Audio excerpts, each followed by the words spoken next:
रामाय रामभद्राय रामचंद्राय वेदसे रघुनाथाय नाथाय सीतायाः पतये नमः.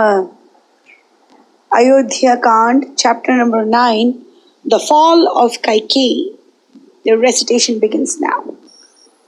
No one knew better the peerless qualities that adorned Rama, and yet she drank the words of the hunchback with greedy ears. Fire flashed from her eyes at the thought of her proud self reduced to be the bondmaid of Kaushalya. Long and hot she sighed and exclaimed, "This moment will I drive Rama away from the haunts of men and place a crown on the head of Bharatha. Manthara, I know that your brain is keen and subtle and my son must win the throne, and that now. Rama should be eternally shut out from the succession to the throne, and I count upon you to find me a way to accomplish my object." Manthara had set her heart upon the ruin of Rama. Joy unspeakable filled her to find that she had won over Kaikeyi to her views. "Here I have a plan ready to set Bharatha on the throne, but I wonder you seek it of me. Have you forgot, or remembering well do you pretend ignorance? Perhaps you prefer to hear of the welcome news from me. Well, hear it, since you wish it, and having heard, give your best thoughts to it." Kaikeyi precipitously rose from her bed and cried out, "Bharata should get the throne by any means, fair or foul. Rama must never dream of it. Unfold a plan thereto."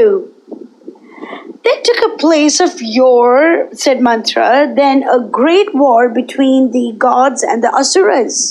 The gods had the worst of it and prayed your husband Dasharatha to assist them. The king marched south with his friends, and you with him to the impenetrable forest of Dandaka, where Shambhara, the dolphin-bannered asura, ruled from his city Vaijayanta. A master of illusion was he, invincible of the gods.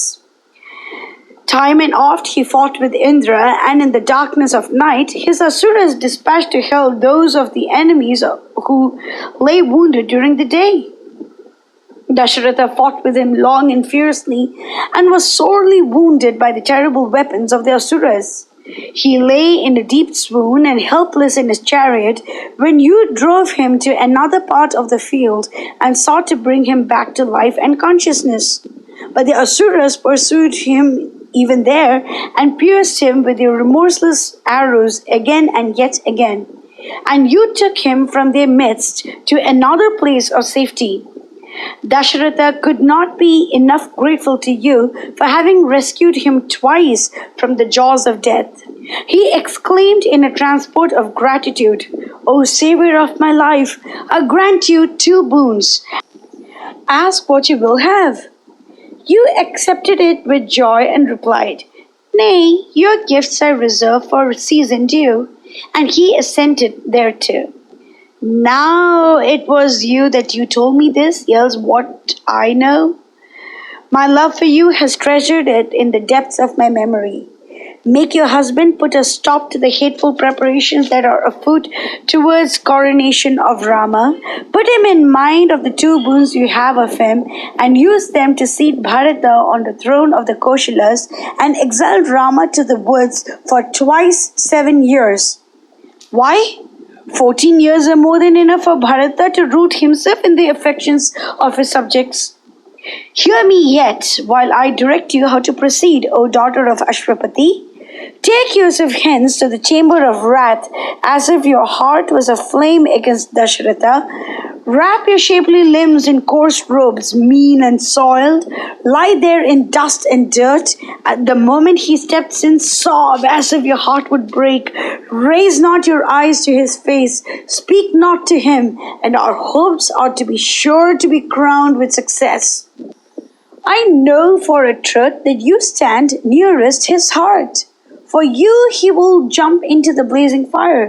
For you he will gladly sacrifice his life, but he dare not say you nay. He dare not rouse your anger. He dare not look at your wrathful face. gauge full well the full force and might of your marvelous beauty. Gold, gems, pearls, and costly trifles he will lay at your feet, but never for a moment turn your eyes to them. Recall to him the two boons he granted you during the dread battle. He is not a man to go back upon his word, and in that lies our hope. Let him clasp you to his breast and cry over and again, I give you the two boons. Even then, rest not until he swears it by an oath that he will not break. And then ask him to exile Rama to the woods for 14 years and to crown Bharata as a ruler of Ayodhya. Rama, absent from the kingdom of 14 years, Bharata will grow in power and fame, win over the troops, the people, and the treasure to himself, and reign long and happily. At least wring from him a promise to banish Rama, and the rest of our plan will naturally succeed. Out of sight, out of mind. The fickle people will very soon learn to forget their idol for the time. He will have none to befriend him. Your son Bharata would have suppressed his enemies and hold uninterrupted sway. By the time Rama returns from the forest, the keen-witted Bharata would have won the hearts of his subjects. Surrounded by his friends and well-wishers, he would stand alone, firm-rooted. Now is the time to accomplish our purpose, or never. Summon thy courage and skill to entrap the uxorious king, and see that the preparations now afoot towards Rama's coronation are converted to the use of Bharata's. Kaikeyi religiously believed that the evil counsels of Manthara were the surest means of good to her, and exclaimed with wild joy, even as a young colt unbroken, Manthara, hunchbacks are naturally keen-witted, but you are far and away the first among them. Strange that I have been blind to your superior excellences till now. Millions call me their queen and vow fidelity and devotion, but you and you alone are the sleepless watcher over my interests. You live but for my happiness. Dasharatha's black heart was till now to me a sealed book. Let be. I have set my eyes upon countless hatchbacks, mean, crooked, and repulsive of appearance. But your fair body is, by a freak of nature, deformed a little. I see not how it can take away anything from your natural beauty. A lovely lotus is none the less charming to the eye if the wayward gust bent it a little. Your chest and shoulders are broad and deep. Your stomach, with this tiny whirl of a navel, hides itself from sight, out of very shame, as it were. Round and firm, and your breasts and thighs. Your face is radiant even as a spotless moon. The little bells from your costly girdle chime most musically. Your knees are strong and well set, while your feet are somewhat unnecessarily long. Your long and shapely thighs shine through the white silk that veils them. Like a she-swan, you walk proudly before me. In that witching hump of yours lie in teeming confusion, wonderful foresight, strange plots, plans, and schemes of evil, intricate wiles of a kingly polity and arts of illusion, which even the dread Shambhara would give his life to possess. Manthara, here let me hang this gold necklet around your shoulders. Wait till Rama is exiled to the dark forest and my Bharata is placed on the throne. Wait till my purpose is accomplished and my heart is content, and I shall case yon precious hump in beaten gold. The most fragrant sandal paste prepared with the purest gold shall be spread over your arms and breast. A rare and costly jewel set with the brilliance of divers hue shall hang on your brows. Gaily adorned and richly dressed, you shall move before me like a nymph of the skies. Lovely beyond compare, your face shall shame the radiant moon. You will quell the pride and might of those that wish us ill and bring them to your feet. Countless hunchbacks, blazing with gold and gems, shall wait upon you in turn. Thus the mistress lauded to the skies Manthara, her bondmaid, who turned to Kaikeyi even as she reclined on the snow-white bed like a blazing fire on the sacrificial altar, and exclaimed, Would you raise the dam when the swollen waters have emptied themselves to nothing? Arise and bend yourself to the task before you, away to the chamber of anger and await the foolish king.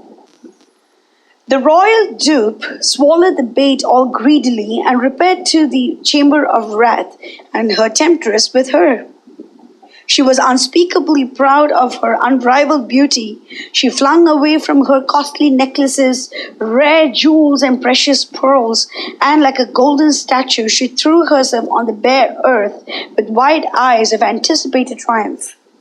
Manthara's spells lay heavy upon her, and under her influence she cried, "Go tell my royal father the happy tidings. Rama is exiled far away to the dreary woods. Our Bharatha sits on the Ikshvaku throne. Or your daughter Kaikeyi journeyed to the dread halls of Yama, even from the anger chamber. What care I for gold, gems, and ornaments? I draw my last breath when I see the hated Rama on the throne." Manthara had not a particle of doubt now that her pupil was dead set on her nefarious purpose. But to make assurance doubly sure, she sent, as it were, a parting shot at Rama, cruel beyond expression and deadly. "If you allow Rama the least chance to get the throne, you condemn yourself and your son to countless years of woe and disgrace. Fair one, stick at nothing to gain your object." Kaikeyi was pierced through and through with the keen, poisoned shafts of the hunchback's malice. She pressed her hands to her heart to calm the tumultuous surprise that arose in it when she thought, "And he had the audacity to do a thing which he knew I would not approve of."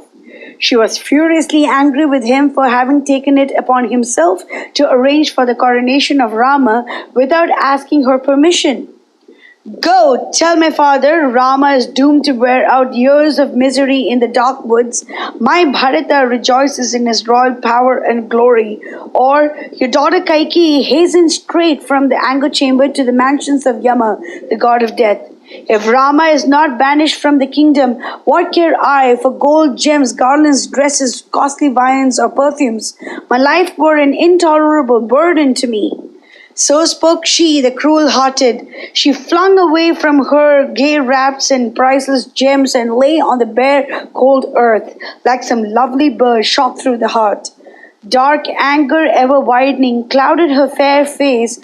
Stripped of her gay attire, her necklets and diamonds, she lay a prey to unreasoning grief, even as the starry sky over which the shadow of night grows apace, darkening the world. Mangalam Koshalendraya Mahaniya Gunabde Chakravarti Dhanurjaya Sarva Bhaumaya Mangalam.